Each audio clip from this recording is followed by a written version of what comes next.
Yowtz students, I hope you're doing well. It's Kundoqk from the territory of the Lekwungen, Esquimalt, and Wasanich peoples.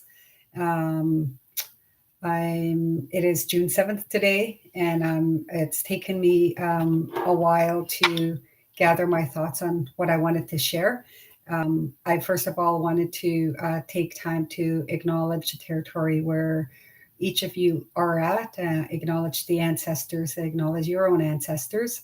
And I also wanted to, my intent was to just reconnect up with you again during COVID. As you all know, our world has changed yet again due to the violence in the United States and also here in our own country. So I just wanted to touch base with you and just let you know that as a school, we continue to navigate how to work within COVID policies, procedures, and all of the different rules that are in place for us as an institute. We are receiving daily updates from our president and from our dean, and we're also receiving daily feedback from CASWAY, the Canadian Association of Social Workers. And so we're doing our best again to collaborate the information to make sure that you as students that we're meeting your needs and that we're communicating effective messages to you. I appreciate your patience during this time. We've had to make some significant and quick changes, whether that was for courses or practicum admissions. All of this we've had to adapt to. It's been since February, as you know, and so we've gotten into the groove of working remotely and communicating as a staff, as faculty, and with the sessional instructors to meet the needs of our students. So thank you for bearing with us, and I hope you're all well. I hope your families are well. I understand personally that COVID affects each and every one of us in very different ways, whether that's economically, whether that's with our children, our elders, our parents, or what that, whatever that might be for you. I just want to acknowledge this life change that we're all having to deal with during this time. Our goal as a school is to collaborate so that we can work with you to continue with your studies to the best of our ability. I will share that we have met over the last couple of weeks, and we all have agreed that the fall term, September, December, will be completely online. So if you registered in any on-campus courses for the fall, please know that those courses are now delivered in an online format. You will be hearing from your instructors around course delivery methods. Different instructors will teach according to their own pedagogy. So some might have Zoom meetings, some might do audio clips and podcasts and YouTube videos for you. So you'll be hearing from your instructor on what that's going to look like. So I just wanted to send a quick note to check in and let you know that we haven't forgotten you, and that we continue to collaborate as a school to provide the quality education that the best to our ability that we can provide to you during this time. I want to recognize the violence that's happening in our world, the death that happened a few weeks ago. It's been very disheartening. It's been painful, as we can see in the different news that's going on, as we can see in the different social media, and on all the different forums that are talking about it, that racism kills. Racism hurts, racism harms. Um, I've been asked, are we going to make a statement? What is our position on it? And I struggle with it because not to make a statement, but that I think that I shared this many years ago when 9/11 happened, and I was working with my dear colleague on we were attending different meetings and protests and different things like that. And what came to my mind is that if we really want to confront racism and the injustices in our world, then it starts here. It starts in your own heart, your mind, and your body. It starts in your home. If you're able to confront racism within yourself, within your own home, with your own children, with your family, that's where it starts. We can talk about it as much as we want to in the classroom. We can talk about it in workshops and conferences. We can do all of this work. We can create policy changes. We can change, what we do. We can change procedures, and anyone can do that. But if you truly want to make a difference and really want to confront racism, then it starts with you. And I think that in order to stand in solidarity, let's do it, and let's make sure it comes from within ourselves.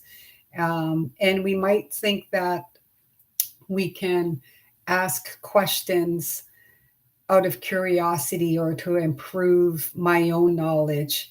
And sometimes those questions are harmful. Sometimes they can be offensive, and you don't intend them to be offensive. That's subtle racism. And I think that I'll speak from my own experience when I'm in different meetings. I've been director since 2013. Often people don't see me as a director. People will, think I'm an assistant, or think that I'm there to take notes. And so it's subtle actions like that that are harmful. And when it happens to me, I shut down, and I don't want to engage in a meeting. I just listen and I do what I need to do to be director.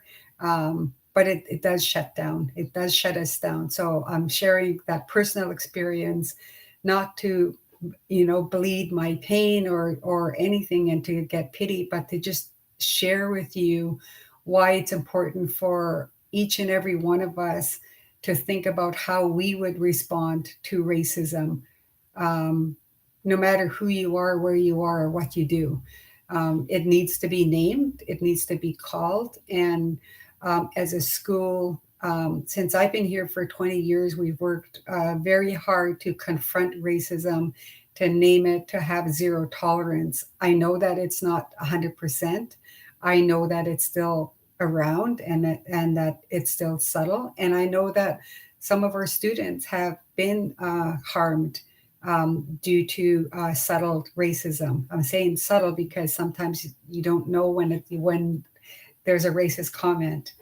Um, so I just wanted to address it. I My heart goes to the family who lost a loved one. This isn't the first one. I think that the riots are getting bigger and bigger. I don't watch the news. I don't go on social media because it's garbage, and I don't need that garbage in my mind. But I do know racism exists. I know that it's violent. Um, I've been thinking through the different news that highlights looting, and in light of the racism and in light of the murder. Well, if you can only imagine what it must be like for racialized men, Indigenous men, women, children, fathers, grandfathers, like when the criminal justice system, the laws, the legislation has nothing in place for you when an act of murder happens, what do you do? What do you do? You're so angry, you're so enraged. You don't want to hurt anybody. You don't want to do what has been done back to you. So you rage, like you smash those windows. It's rage. And I guess I'm sharing that because I'd like you to think further about the looting that happens, or the burning of different buildings and cars, and to unpack that a little bit more, and just imagine the rage that must be going on, the anger that you don't have a criminal justice system that's going to protect you, but in fact is upholding the murder of a human being. Here in Canada, it's the missing and murdered Indigenous women. There's all kinds of injustices to people who live on the streets during COVID. What happened to all of our communities that live on the streets? They were just put on the wayside.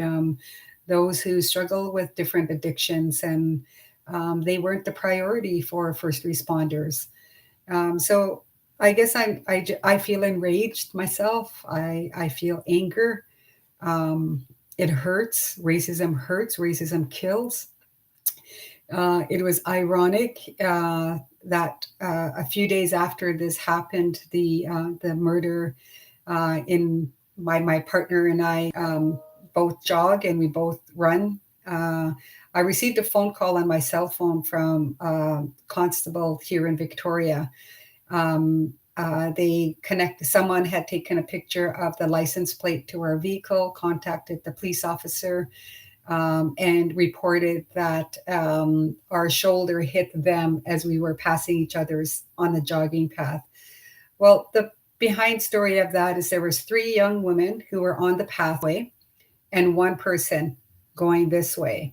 And out of the 3 people, not one of them attempted to move over and make room and share that pathway. Instead, they took up the entire pathway.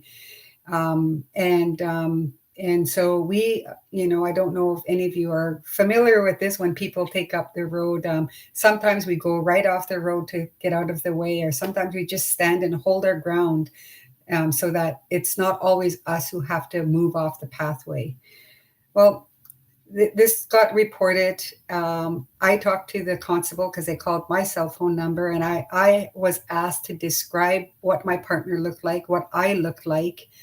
And that's racism at its finest, at its highest level. And I thought, I didn't think quickly enough to say, my partner is a white male, athletic. And what would the response be if I said that, if I described my partner differently? Anyways, I'm just saying, for whatever reason, whether it's COVID, it's the violence that's happening in the States. Violence is happening here in our own communities. I worry about, my grandson who's 20. I worry about him. Don't go out unless you have to. Why do I have to live my life like that? Why do people of color or other folks who are marginalized or seen as other by this world have to step aside? So I get the rage. I get the anger. I get the frustration. I think as your director for another year, my statement is zero tolerance to racism. Think about the kind of conversation you have. Think about the questions you have in the classroom. And more importantly, how are you addressing this with your own self? How are you locating yourself? Like, what does it mean to you, and what can you do? How does this get taken up in your own home? How do you talk about this with your children, with your parents, with your family members, with your friends? We always hear that it's difficult because you'll get ostracized by family or what have you. That's how we keep it alive. I think anyways, I've been doing this work I've been a faculty member for 20 years. I shared about my grandson. He was a baby when I first started. And my goal when I started as a faculty member was to make sure that I name racism. I call it as it is. I say what it is. I call it out in the classroom because I want my children to go to school and learn and live and play freely. I don't want them to have to explain who they are as an Indigenous person, who they are, as a person of color, as a brown person. I want them to enjoy the same kind of education that everybody else gets to do. 20 years later, here we are, worse off. I think our world is in a more horrible place, unfortunately. Um, I can say that by naming it, it makes us stronger, and that's what I encourage you to do. That's my statement as the director of the school. I don't know if it will offend you. It might. I don't intend to do that. I'm speaking my truth. I'm speaking my reality, and I'm also speaking for a lot of our students, a lot of our students and their families and their communities. I'm speaking for my family, my community, my people. It's been 500 years of these injustices, these all of these acts of violence that happen, whether they're physically to our bodies or whether they're through policies and laws and legislation. These acts are harmful, they're painful, they cause rage, they cause anger. And it's up to us to make that change. It's up to our political leaders to make the change themselves. It's up to us as educators. It's up to us in our school to take a stand and confront it. Our school was very involved when the Wet'suwet'en solidarity movement was happening. Our people were standing in solidarity with the young people. We came forward as well with COVID for our community members who were on the street. Our people who were on the street are people. When I say our people, I mean all people, not just Indigenous, who struggle with addictions and who are cast, set aside for whatever reasons the law has. So I just wanted to share what my thoughts are. Um, Racism is alive and well. I think what I'll leave you with is some of the literature that helps me is Bell Hooks. A lot of her work is naming it, and she names it as it is. She confronts it. One of the books that helps me when I struggle with racism myself as an educator, as a faculty member, is a book called Killing Rage. She's very poetic, she's elegant, and yet she gets to the core of what racism is. Um, and I love watching, the fight that Martin Luther King had, Malcolm X. I look at our political leaders, our Indigenous political leaders, who have come forward and fought for rights and injustices. It's Pride Month, and so I acknowledge all our community members, our colleagues, and our allies who are fighting for this fight as well, and acknowledge that we standing here with you as well in this movement for Pride Month. So I just want to hold my hands up to all of us who are standing in solidarity and confronting the injustices that happen so that we can be a just society. So thank you for listening. I know this is a long YouTube, and I had to really think through how I wanted to speak to what's going on in our world and what messaging to say, and to walk my talk as a leader and be able to share with you, but also to give some guidance and leadership around how we do this together. So thank you for listening. And as you all know, I'm available if you ever need to talk or if you have questions. I've given my contact number. You can email me at jlgreen@uvic.ca. You could send me a text message or call at 250-213-9562. Thank you very much for taking the time to listen. And I hope that June is better for all of you. And I'm sending you well wishes for your health, sending you well wishes for your family, and for all the work that you're doing. Wow, thank you.